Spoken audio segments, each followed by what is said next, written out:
તો જય શ્રી કૃષ્ણ ભાઈઓ. તો મારી વાસણનું લોકેશન તમને દેખાતું હશે બહુ જકાસ, બરાબર. તો હું એ જકાસ જગ્યાએ આવી ગયો તો જો તમને દેખાડું. આય હાય હાય હાય.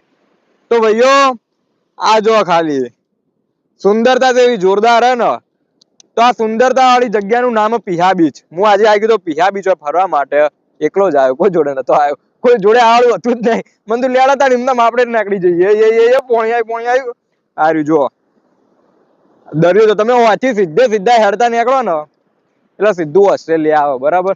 હા, જગ્યા જોરદાર. હવે ખાલી તમે હે ને ભાઈઓ હું ડ્રોન શૂટ ને બધું મૂકે તમે એન્જોય કરજો. કેમ કે આપણે જોવા જઈએ ને ફૂલ પેક અંગા છે, બધું લઈને જઈએ તો ડ્રોન શૂટ ને બધું મૂકે તમે જોજો.